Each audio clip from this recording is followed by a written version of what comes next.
All right, all right. Good morning, good morning. I see people have started to arrive. If you are expecting to find the great ethics debate, you are at the right place. I'd like to welcome everybody. My name is Brian Chivere. I'm from CFO South Africa. And I'm starting to see a few colleagues as well that are coming on the call. So that's awesome. Thank you. As you come in, please tell us your name, your last name, where you are calling us from if you're not in South Africa. But your name and your organization will be a good start as you come into the room today. Quite a few people have already started to join us, and looking forward to the great debate with my esteemed guests. So if you can, please let us know your name, where you're from, if you're not in South Africa, or if you're not in Johannesburg, or if you are in Pretoria, Durban. I can see some people from Durban also coming in. Absolutely excellent. We'll give it a few more minutes as we get, it's all queued up. Just to set the context as people jump onto the call. But quite a few people have joining us today. This is very, very good to see. I think this is a very, very important topic, and hopefully we can at least begin to unpack it today. So as you come in, just tell us, hi Mickey, how are you? Magda Hogan, hope you're well. Sanele from British Council has also joined us. Welcome. Marius Skuman, always good to have you. Oh, we've got other people from the financial bodies as well. We've got people from professional bodies like SAICA as well on the call. And Sandile, welcome to you. Okay, great. It's looking really, really good. And I thought, again, let me reiterate, as you come in, just tell us who you are, which organization you're coming from, as I get my panelists ready. And if you are at seeing the great ethics debate, you're at the right webinar for today. So welcome and good morning, or good afternoon, or good evening, wherever you are in the world. But I presume most people are here in South Africa. Okay. I'm going to set us on our path now. I think it's a good time for us to take things away.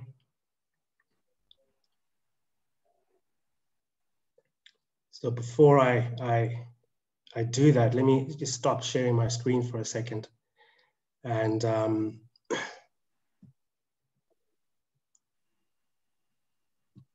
get this going. Right, once again, everybody, my name is Brian Chivere. I'm from CFO South Africa. It's good to have you on here on a very important topic. It is the great ethics debate, so I'm hoping to have a very rich conversation and discussion with you. Hi, we've started, so I'll speak with you later. Ebrahim, yeah, I'm using the Wi-Fi. Ebrahim, No. Yeah. Natasha showed me where to pick it up and whatever. All right. Thanks, man. Just bye.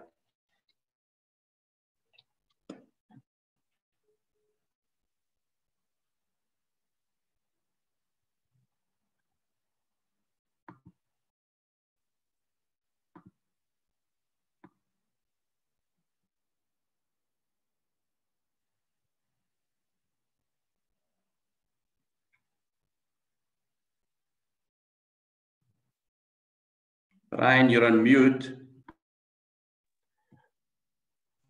The ethical behavior of many of South Africa's corporates, government institutions, and regulatory bodies has been called into question in recent years. Many of the organizations have said they will ensure that ethical and legal compliance are now prioritized in everything that they do. But what really can be done to ensure we cleanse ourselves of this malfeasance and adhere to ethical standards? So joining me today is a panel of leading industry experts who will examine this situation, these challenges, and other questions that I'll put forward to them, and hopefully restore South Africa finance industry and business environment to what we believe is a great ethical standard. In this webinar, before I bring them on, this webinar is hosted in partnership with Financial Accounting and Services Seta, also known as Fasset. Fasset is a strategic partner in career skills development and training. Fasset enables training and skills development that drives the transformation of the finance and accounting environments and workspace. And to learn more about what Fasset sort of provides and benefits and incentives for employers and employees in finance and accounting services, I encourage you to visit their website, which is www.fasset.org.za. So without further ado, I would like to call on my esteemed panel, and I'll start with Mrs. Fanisa Lamola, the CEO of SAICA, who's joining us today. If you can come on screen, be much appreciated. Here you are. And also I've got Ebrahim Boomgaard, who is the research director at Fasset. It's good to have Fasset also on this panel. And last but not least, I've got Mr. Julius Mojapelo, who is the CEO of IISA South Africa, joining us as we try and peel this onion for a little bit and see how far it'll take us. So let's get straight into it. But perhaps to help us set kind of the tone, I'm going to ask Ebrahim, I'm going to start with you as we begin this conversation. As you are looking at this from someone who's from a Seta and looking at this from a skills development perspective. So perhaps as we set the framework, what is ethics? And what is the current state of ethics, of ethical business in South Africa? Perhaps you can paint the picture for us before we really get into the meat of this. Thank you very much, Brian. Good morning, everybody, and welcome to the session. We hope that you'll enjoy it and get some value out of it, and it will be an hour well spent. I think we sit currently in South Africa with quite a challenge. We've heard all of these stories of unethical practice happening within the professions, and it's not only in accounting. I think we face a challenge with ethics and ethical behavior countrywide, maybe even worldwide at this point in time. And I think I want to start with a little quote that says, in a world where anything and everything can be bought and sold, integrity is the most important thing. And maybe that's something that a lot of leaders and practitioners within companies have forgotten in the last 10, 15, 20 years. Is that, yes, there is a price that one can put onto everything, but once your reputation is gone, it's gone. It's very difficult to fix that. And I think a number of companies sit with that particular challenge at the moment. It's not peculiar, as I say, to the accounting profession or to the auditing profession. We only need to look at sport and see how much of challenges we sit within sport. Cricket South Africa remains in the news constantly around issues of ethics and unethical behavior. But what is it? Why is it that we come from good homes, from good schools, from good communities, and then we get out into practice and then end up doing things which hurt not only the institution we're with, but also ourselves, our families, our communities at the end of the day. And I think, Brian, to probably go a little bit more into what you're saying, I think the difference we've got to look at is ethics versus morals. Ethics is regulations. If I do something wrong, this is what's going to happen because the law or the code of conduct says this. Morals is me internally saying, what have I done and why have I done it? How do I change that particular behavior? And maybe that's where we're picking up a challenge at the moment. I've been trying to do a lot of reading around some of this, and I had a debate with someone the other day, which said, can ethics be taught? And my fellow panelists would probably go into a lot more detail on what the curriculum of an accountant or auditor looks at. And there's a lot of ethics that's in that particular curriculum. Why, however, then, even though we spend all this time learning about ethics and being taught about ethics, do we go into a company and 10 years later, we just almost forget what is it, what goes wrong in that particular scenario? Why is it that somebody runs an organization for 15, 20 years very successfully, and then just does something that then causes a major issue, and then leaves us pondering and saying, why, what happened, what did they do wrong? So that for me is where we probably should be looking. Can ethics be taught? And if it can be taught, why are we still getting it wrong? What are some of the things that we're getting wrong? I saw one of the attendees saying, can we get CPD points for this webinar? I can't answer that. There's professional bodies here who tell you whether you can get CPD points. But for me, this type of webinar and things that as Fasset, as a training entity, will be doing under the lifelong learning banner are about reminding people about why it's important to be ethical. And maybe that's where we should be going, is we should be having regular reminders. So that little bit of ethics that I learned at university, before I forget to remain ethical in practice, someone must remind me.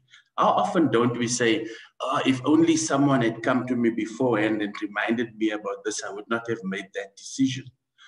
So I think for me, Brian, I'm looking forward to us discussing today, and also to the questions, because I don't think us sitting here have all the answers. Because if we did, we wouldn't be having this debate.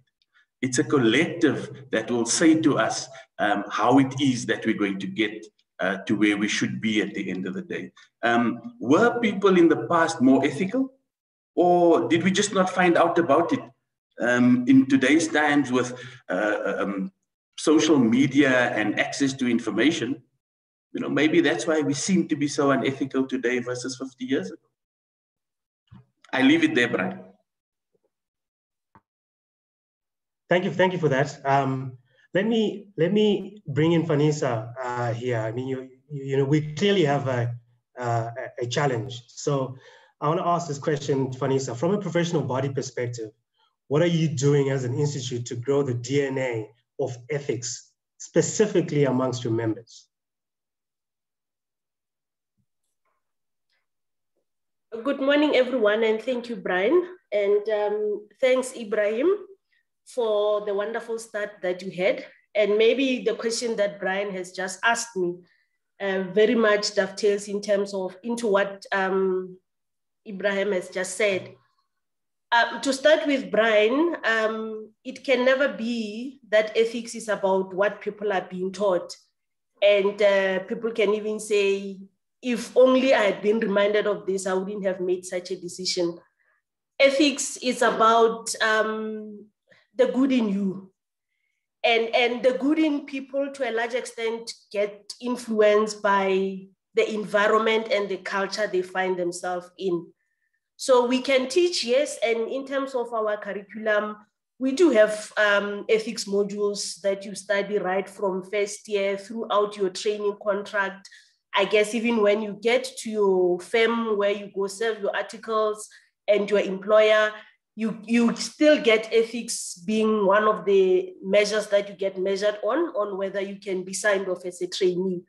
However, in terms of what we are doing, it goes beyond that.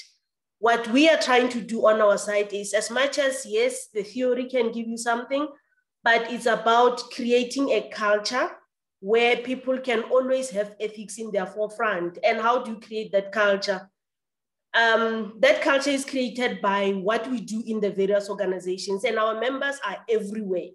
So if from our side, we can get our members exposed to material, we can get our members exposed to how to create a culture, that can help people act and think ethically. That is our focus. I know a lot of people would want us to say, yes, we have got a code of conduct. The code of conduct is just that reminder, just to sort of like keep you on the track in terms of the theory. But the main thing is we want organizations where our members work, where our members can influence, that have got a certain culture, and that is a culture of people that know what is good for me and what is good for the next person. And how we are currently doing it, you can never do it as practical as more than just like exposing people to various scenarios. For instance, during the month of October, we took it upon ourselves the whole month to have various sessions with key stakeholders that we collaborate with, whether it be the Ethics Institute, whether it be the Risk Management Institute, whether it be our own members that are in practice that have had issues in their firms, and to say, how do we equip and empower our members to be aware of what could come their way and how they can behave. And that is happening across the board, even in terms of the global network of chartered accountants worldwide. We are focusing our energy on getting our members exposed to the kind of situations that they can find themselves in and how best they can actually respond to that. But what we are also doing, we actually realize that in order to help our members behave ethically and embed ethics in their life, they need other partners in the whole ecosystem. It can never be that you can just rely on one CA to create an ethical culture. We need everyone involved in the whole system, whether it be an accounts clerk, the accountant, the creditors clerk. Before you even get to the finance manager, everyone in that whole ecosystem, including our audit committees, including all the other subcommittees that we may have, to also take a conscious action, a conscious effort to make sure that however way they behave, whatever thing they decide on, they actually think about, is that good for me? And is that good even for the entire environment that I find myself in? So we are not only focusing ourselves on just the theory of teaching ethics, but we are focusing more on the practice and actually helping our members embed that culture, right from them understanding the risks that they are exposed to, that can create some temptations in terms of ethics, and then have a deliberate action to say, if these are the risks that I'm exposed to, this is what I can do, and actually measure the things that you are doing, because it doesn't help for us to just say, this is what I can be exposed to and I'm going to do something, and not actually measure whether that thing has materialized and whether you're actually making some traction. Let me stop at that, Brian. Okay, that's good. I was actually going to have a follow-up question, but because I've got Julius also on the call here, I'm probably going to direct it to him. Julius, so you've heard some of these things that's happening from a SAICA perspective. Are you successful? Are you successful in instituting these methods and your policing tactics in the ethical spaces, specifically towards your members?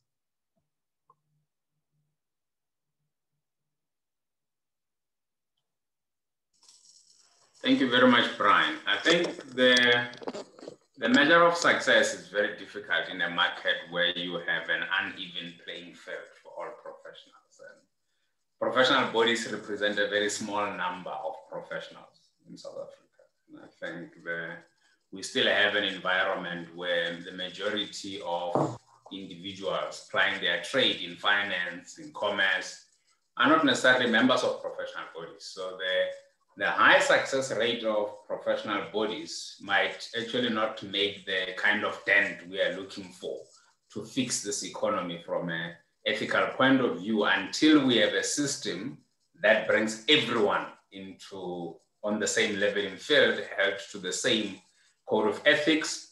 So I think professional bodies are doing the best with what they have. The challenge you have is when you are in an environment where ethics is only strengthened and really followed up on members of professional bodies. What about individuals that are not members of professional bodies? And I give you an example around members of a board. You can go to a board of directors where half of the members are members of a professional body and the other half are not. And when the news come out, it's going to quote the 5 that are members of a professional body to the exclusion of the other ones. And you ask yourself, then what do we do with professionals? So we need to, so I think professional bodies do what they do. There are a lot of issues professional bodies can fix in terms of following up and making sure that professionals are held to account that have joined professional bodies. But there is also a bigger debate around leveling the playing field for all professionals, even those that do not belong to professional bodies, so that we can make sure that we hold them to the same levels of standard. So if you give an example, if you have a member, a accountant that is not a professional member of a professional body, those are who will hold them accountable if anything goes wrong. But you might find that in the finance department, there are 3 or 4 people that belong to a professional body that need to be held accountable. So I think that's something that's critical. So I think the other challenge you have with professional bodies not fully achieving what we intend to is that we don't actually have a good model of disciplinary that is encompassing for the whole profession. And I think that's critical. If you look at a lot of professional bodies financially, they are not really in a position to handle large volumes of disciplinary matters. And if you can see in the recent past, a lot of matters relating to ethics of professionals would have come out, and you need money to handle such large disciplinary matters. So I think there's also a discussion to have around the model that professional bodies use so that they do not discipline to their own complete detriment of never having a professional body, because then the fees that are paid by members, which include both support and monitoring authority over the profession, end up just being focused on discipline. So there's a long way to go for professional bodies, but there's also a long way to go for the profession itself. So Julius, I'm going to push back a bit before I bring in somebody else and say, it sounds like you're telling me that professional bodies are all just bark without a bite. What are you going to do to protect your members? No. Protecting members and holding members accountable is 2 different things, Brian. So I think if the first question was more around us holding members accountable, and that is the part I'm talking about, that we need a better model to hold members accountable in the profession.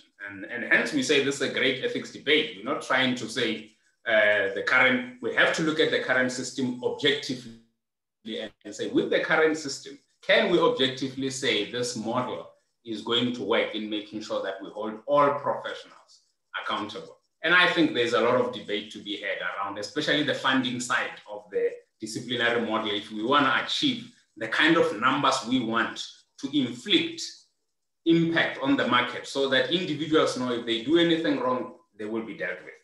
I think there's discussions to be had there. Protecting members is a different thing. There is an issue in that professionals who do the right things are not protected.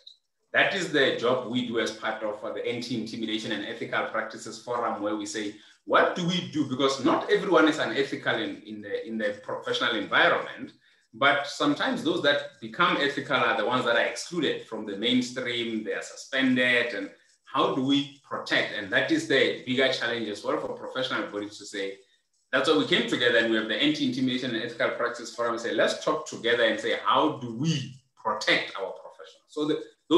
So now you can see the mandate of professional body. From just our discussion, we've identified 3 areas: supporting members, protecting the public, which is a disciplinary issue, but also protecting the same members against intimidation when they work. Before I finish my discussion and hand back to you, I just want to highlight that, we need to, personally, I work from the premise that the default position of an individual is being ethical. It's not being unethical.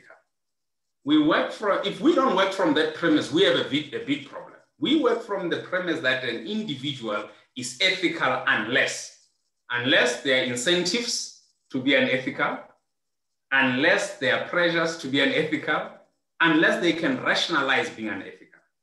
And going back to what Fanisa said, the environment has a very critical role to play. in determining whether we have the right individuals in business being ethical or not. Now you have professionals, and Ebrahim talked about general ethics and business ethics. We have professionals that are operating in an environment that we all have consensus that it is presumably very unethical, the business environment itself. And now we are trying to create these professionals in that environment that are very ethical.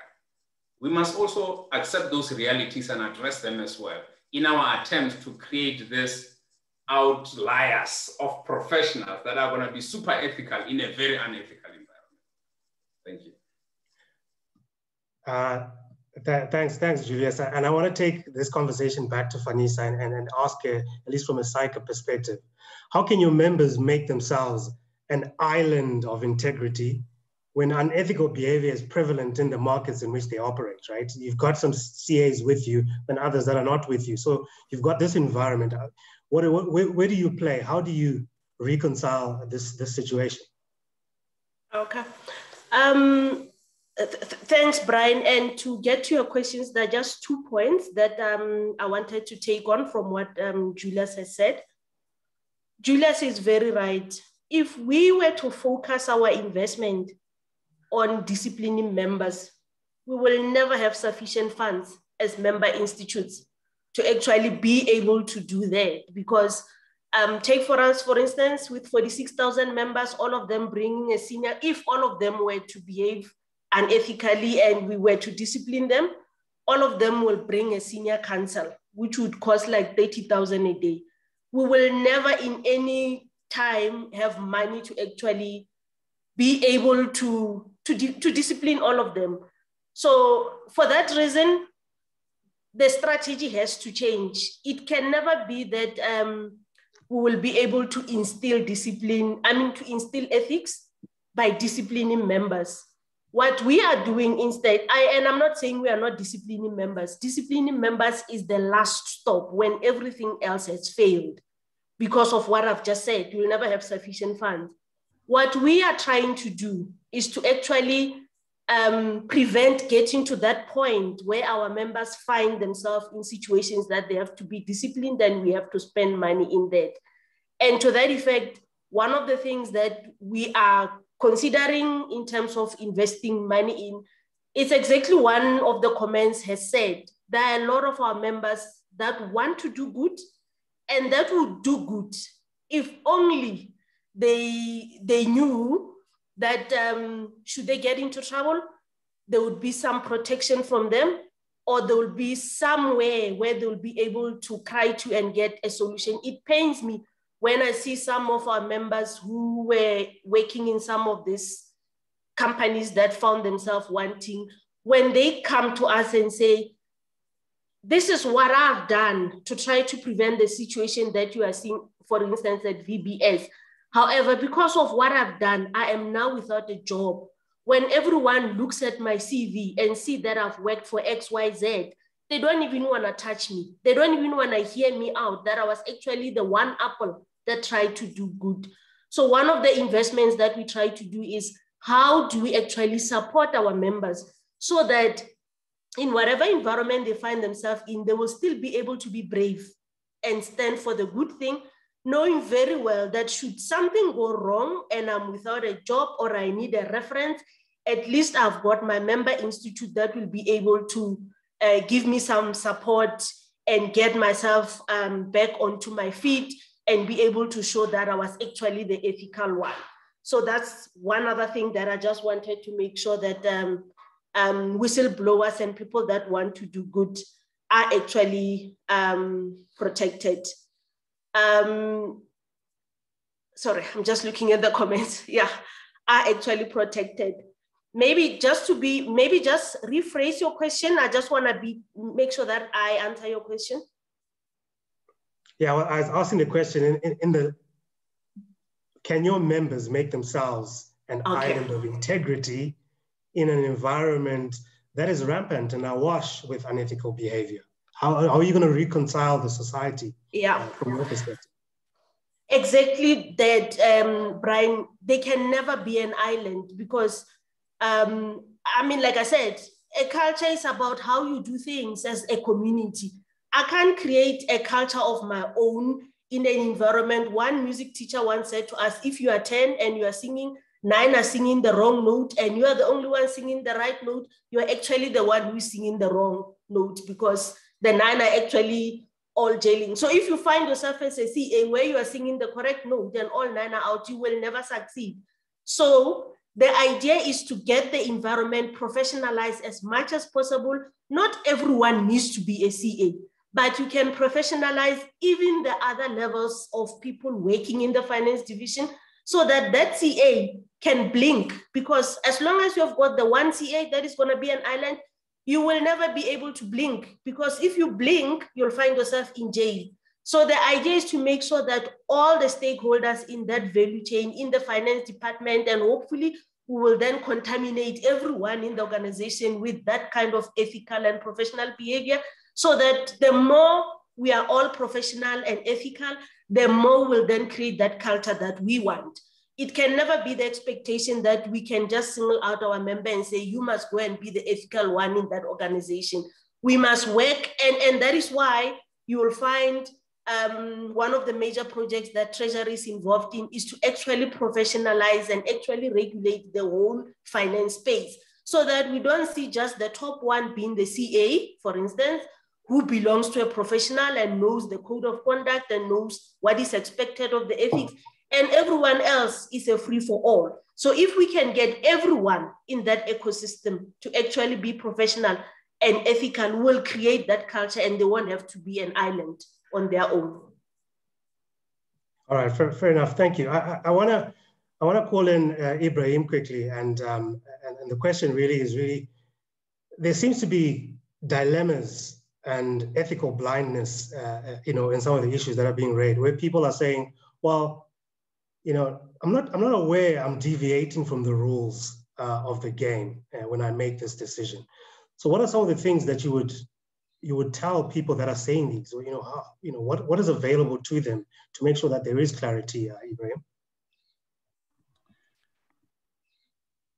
Yeah, I think, Brian, listening to what's been said by the other panelists, I suppose it goes back to the whole issue of what do I as a person believe to be the correct thing. So that whole issue of morality. So Fanisa spoke about the cost of disciplining members. You wouldn't need to discipline anybody if the right thing is being done.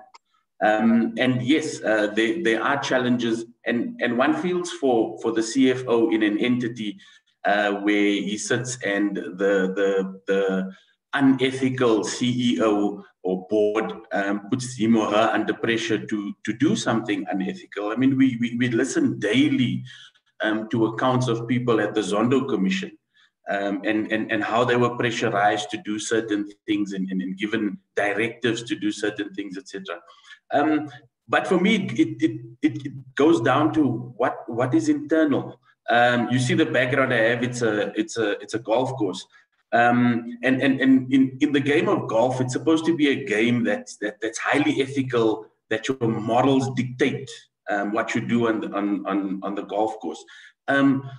But how does it then make it right for somebody to, when no one's watching, move their ball into a better spot so that they can play a better shot? Or at the end of the day, record a score that's lower or more sometimes, because they're wanting to maintain a particular handicap to be better than somebody else or to beat them in a competition. All instances of unethical behavior, but driven by what? What are you going to win on that golf course? You're not going to win the tournament. So if a Patrick Reed or a Thomas does it, that's different because there's lots of money on the line. But if I do it on a Sunday playing with my mates, I'm being immoral to myself. And I think that is the critical thing. So maybe we should be looking at the Japanese model in schools. The first few years of schooling of the Japanese system is interlaced and interwoven with issues around what's good behavior, how am I a good citizen, what's morals, how do I do the right thing, how do I serve others? And I think that's something that we often forget. We're in positions not to be served, but to serve others. And maybe that's something that the broader South African sphere can kind of go back to. The whole concept of Ubuntu. We haven't made it through the system so that I can enrich myself. We've made it through the system because of the sacrifices of others. And I need to now be there working to make sure that the next group of people coming through are able to do what they're supposed to do. So, Brian, for me, it's about reminding ourselves that to be moral is something that must happen. And as soon as we improve on our morality, our ethical behavior will automatically improve as well. It's very difficult to be an island, as you speak, within a corrupt sea that's swirling around you. But as we get that sea more infused with morality, maybe that island will start to spread its influence. Absolutely. And I really like that analogy you used there, Ebrahim. And I want to pull in Julius quickly, because, you know, Ebrahim touched on these gray areas and legality and ethical ambivalence, traditional behavior, in particular social and cultural contexts. So, Julius, for you, where does the law kind of end and the ethics begin? I mean, where are we with this?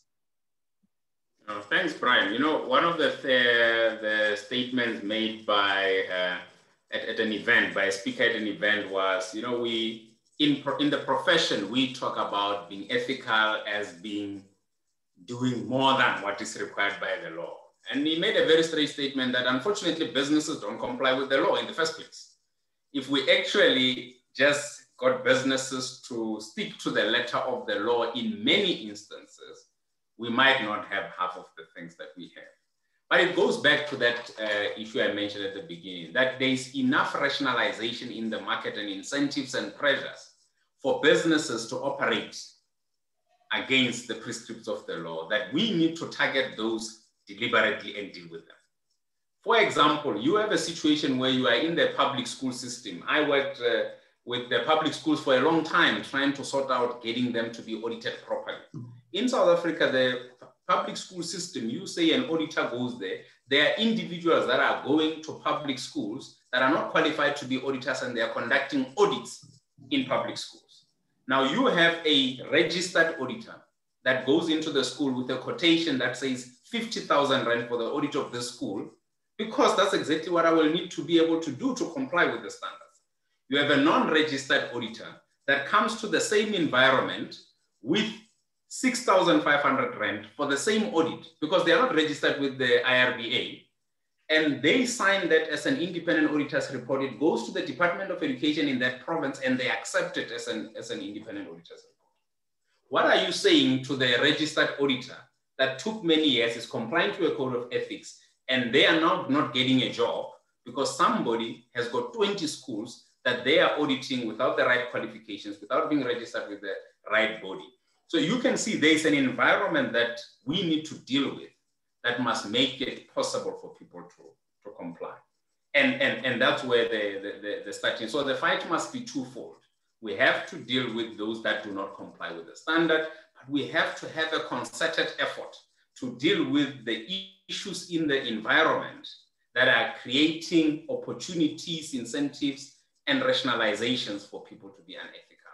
I fully agree. Education, as it stands currently, is very flawed in that in many instances, we teach ethics as a knowledge item, not as a behavior. You know, some people really last read ethics when they went to write an ethics exam, but can you really pass an ethics exam? That's the bigger question. Ethics is a behavior, and I think as professional bodies and also as a higher education institutions, we need to start saying, how do you sign off behavior in a professional? Can they write an exam? I don't think that is going to be sustainable in the long run for us to sign off professional ethics by an exam. We need to find a way that says you have behaved ethically. We have observed you over the 3-4 years you were at university in how you behaved, that we are signing off. You never cheated on an exam. You never did this. These are the things you've done, and as a result, you do this. During your articles, for the 2 years that you were there, you did this, you didn't do this, you didn't do that. And therefore, we are saying you are ethical. Yeah. All right. Fair enough. I'm going to give the last question before I open it up to the audience, because I can see a plethora of questions coming up. And I'm going to call on Fanisa quickly. Fanisa, given the environment we're in, I mean, we've had issues with Steinhoff, VBS, etc. A lot of malfeasance in both government and in private sector. Has the CA designation lost any credibility?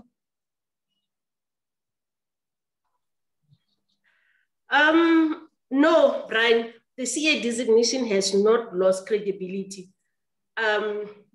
Yes, the CA designation is to a large extent about trust and the public interest that we have as an obligation.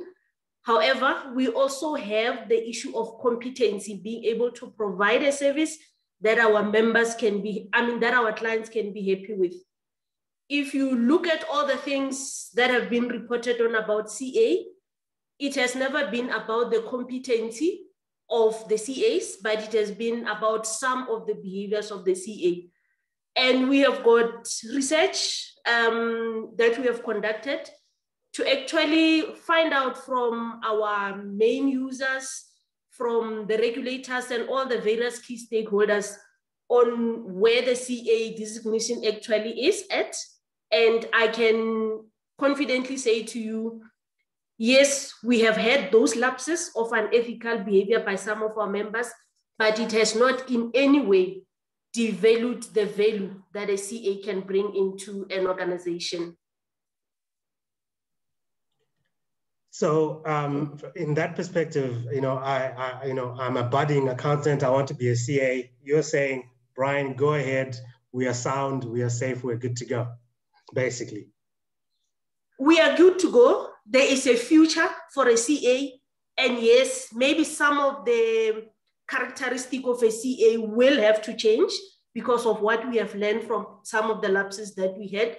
But definitely, there is still value for people becoming CAs because a CA is far much broader than just auditing. A CA is far much broader than just being about people who sign off things when it is actually not the right thing to sign.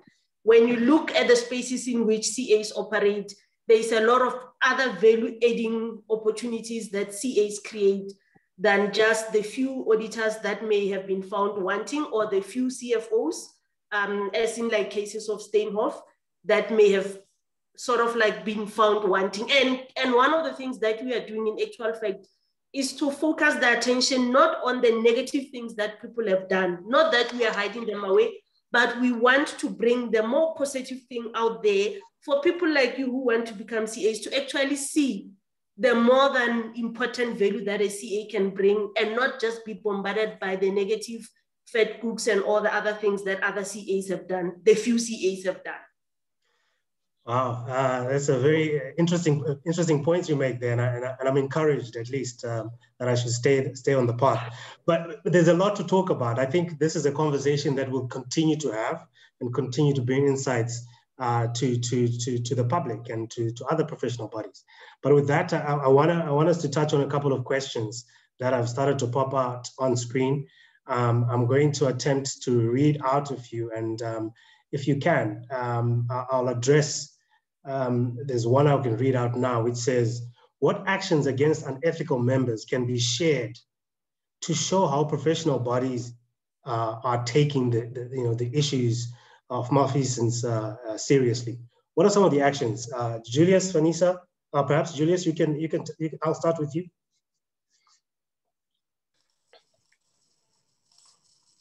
Thank you, Brian. I think at this point, each professional body would have their own prescripts of what information is shared with members. And that takes me back again to that debate I said to say, we need a relook at the investigation and disciplinary model, because if we are in this profession together, why would a professional be held to different standards simply because they belong to a different professional body? We have to be able to centralize the model of either of doing or reporting how we are dealing with ethics in the profession. As an Institute of Internal Auditors, we must perform our processes full, but there has to be somewhere where we are reporting, where we are being transparent about what have we done about our cases. And somebody doesn't have to be calling each professional body to find out. because professionals no longer belong to one professional body. One professional holds 3 or 4 professional body memberships. And it is up to the collective of the profession to create a central pot of transparency around how we are dealing with issues related to the profession. And this is where I think government needs to come in terms of prescribing in their efforts to protect the market, to say, as professional bodies, this is the minimum information you must submit around how you are dealing with ethics. And we are going to take this information and put it in a central place. So that if you've been convicted of an offense, if you've been found guilty, what information do we want to disclose when somebody is in the process of disciplinary? What information do we want to disclose when somebody's information, if they are already found guilty? Because the last thing we want is to find one professional body going ahead and publishing people's cases, and all the other professional bodies are quiet. They're not saying anything. Therefore, it becomes a disadvantage belonging to this professional body that has adopted all these transparency principles.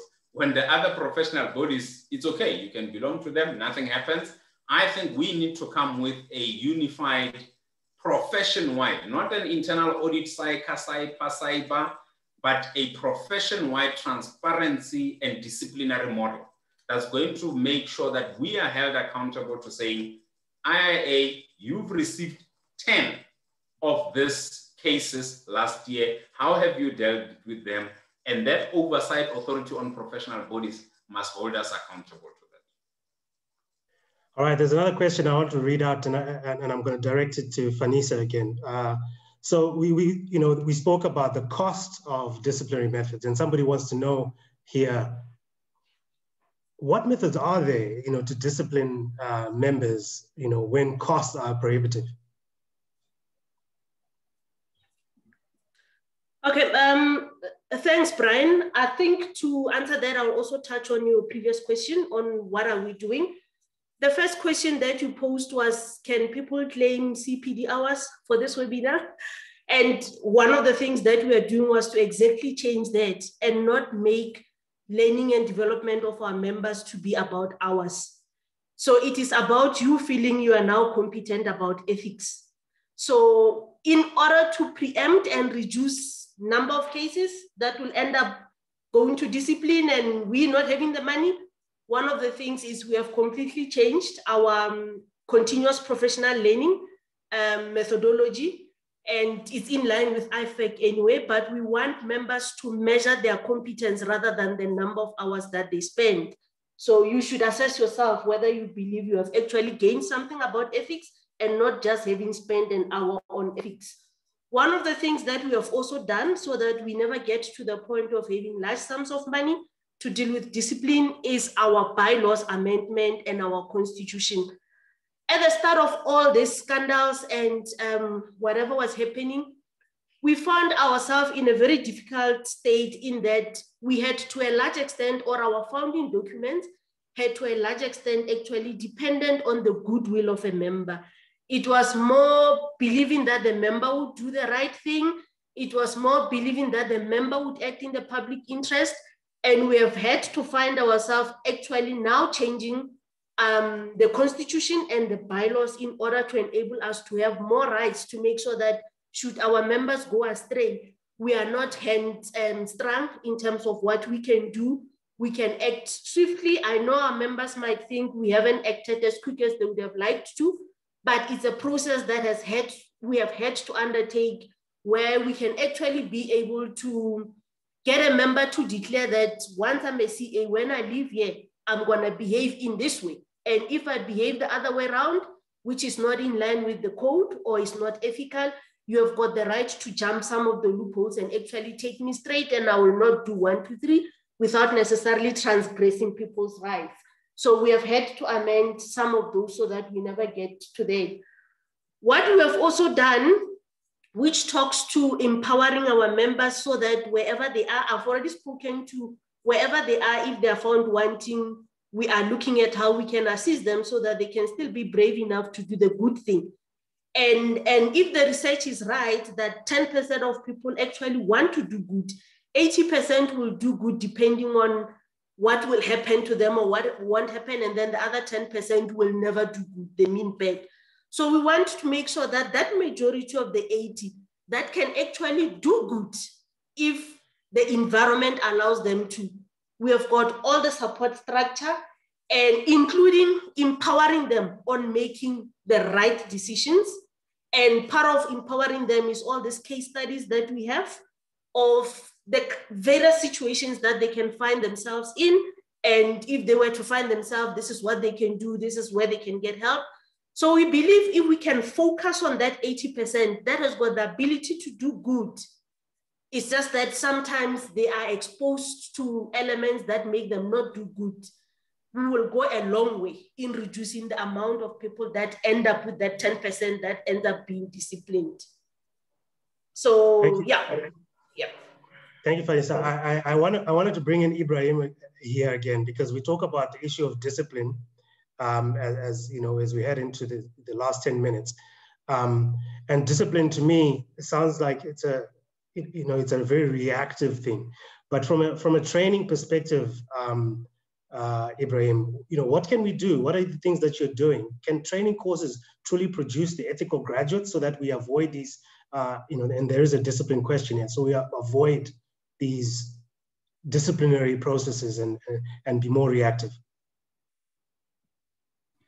Brian, yeah, I've been listening to Fanisa and Julius talking about some of the processes that the professional bodies have, and I think Julius's one point is very important. You need to have a much more unified approach by professional bodies on this issue, and hopefully that unified approach will then also find its way into other areas. So as the accounting and auditing profession unifies and makes sure that there's no room for unethical behavior, that kind of groundswell of morality and ethics weeds out the unethical behavior that we have, that will then ultimately influence other aspects of society as well. So Fasset, going forward, there are some training initiatives, and I say again, for me, it seems to be that the accounting student who becomes the accounting graduate and then moves into industry and does their articles, etc., there doesn't seem to be a problem there. I think if you go to the professional bodies, you won't find too many issues at that particular level. It seems to be that somebody who's been in the job for 10, 15, 20 years is where we start picking up challenges, because the lure of something puts them off their game. We think back to the late Hansikron here. He was a great cricketer, great captain. Somebody came, dangled a carrot, and the rest, as they say, unfortunately, is history. I think it's about reminding people about ethics, reminding people about the consequences of your actions, that for every action there's a consequence. And that is where your CPD, lifelong learning, comes in, to make sure that there's this reminder at universities, at schools. Yes, let's change how we look at ethics and probably focus a little bit more on morality. Fasset, in the new financial year, will be doing a research paper on the ethics and ethical behavior within the finance and accounting sector. And maybe one of the things we could be looking at in that particular paper, and I'm happy that Julius said what he said, is to look at how we possibly then find some way of unifying all of the professional bodies' approach to discipline, to ethical behavior, and making sure that the standards are maintained, so that we do start avoiding opportunities where someone can go and hide.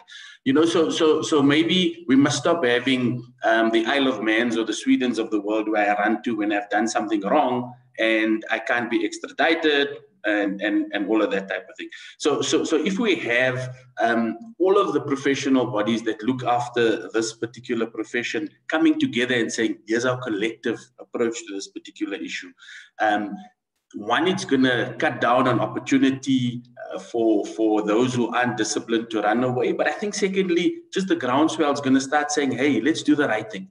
This is what we're about. And then we can probably go back and re-convince the public of the integrity and standing of this particular profession. Thank you, Ebrahim. And I've, just as I could finalize I've pulled out just the one more question here, and it's really about, and I'll address it to Julius and perhaps even Fanisa quickly. And they're talking about the audit assurance environment with the big, like KPMG has pulled out as doing all these audits. I mean, what example does that face, and what is the opportunity cost that will be lost if other big four parties pull out from offering these internal audits? Perhaps Fanisa, Julius, you can go ahead. Yeah, no, I think it's going to be unfortunately the market at this point, the professional services market still has some big players, and you also have a lot of multinationals that have their own preference in terms of the suppliers they trust. They want the same firm that is in South Africa being the same as the company in Sweden and all that. So we still have a lot of challenges in that market. So you still have a lot of companies, work that is still going to go to very few. And if any of those players pull out, you do have a problem in the market. We need to face that. So I think that's probably going to see issues, but it is right that some firms start pulling out from work that puts them in a conflicted situation. And I would say more should take leave from that and follow suit, so that we open up the market, we capacitate the SMPs in South Africa, they take on some of those work.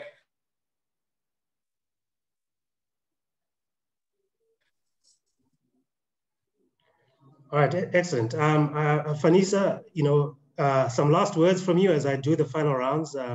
What would you like to say is happening next? What are the key takeaways that you would want to encourage, that you want the audience to hear from this? I'm sure we would have to set up more time to have a further conversation. But your last words from you, Fanisa? Well, from our side, ethics is not something that we are just going to learn from class or from an exam. It has to be the environment that everyone works in, including our members, that has to change, that will enable us to manage all these mishaps that have been happening. So it's a culture change than an academic exam matter. All right, thank you. Ebrahim, it's a culture change and not an academic matter. So what are your last words from a Fasset perspective? Yeah, Brian, I think at the end of the day, for us, it's about how do we together tackle this challenge. I think I've said that we need to be setting the example. But I think firstly, the profession needs to come together. That for me is critical. Yes, the professional bodies do talk to each other. Yes, they do have interactions, but maybe it needs to be done on a grander scale. And I'm definitely going back to Fasset and proposing to management that we facilitate some of this getting together of all the professional bodies so that we start a process of making sure that we infuse morality more into what we do. And hopefully as the graduates of this particular sector, because remember that this sector is a nursery for all other sectors. You generally find that it's somebody with a financial qualification who becomes the CEO at an entity, etc., specifically because of that trust that people have in this particular brand. So let's rebuild that trust. Let's make sure that we don't break down further the trust that exists in this particular sector, and let's then take it and make sure that we enhance it and then send out people who prefer to be ethical and are able to stand up against those who want to create unethical practice happen at the entity. We know it's not easy, Brian. I said to you yesterday when we had a chat, I heard a shocking story of a young man doing his job who was killed because it meant someone didn't get some tender that they were after, etc. So yes, we know that these things are difficult. But we can't just sit back and fold our arms and say, we live in an unethical society and we've just got to accept what happens. So let's start somewhere. As this profession improves what it's doing, maybe we can start then influencing some of the professions in sister seaters. And that way we then ultimately get South Africa to be a little bit more ethical at the end of the day. All right, thank you very much. Julius, I'm going to close off with you. And what I would like is 2 tips for aspiring internal auditors, for help them stay above water? 2 tips, please.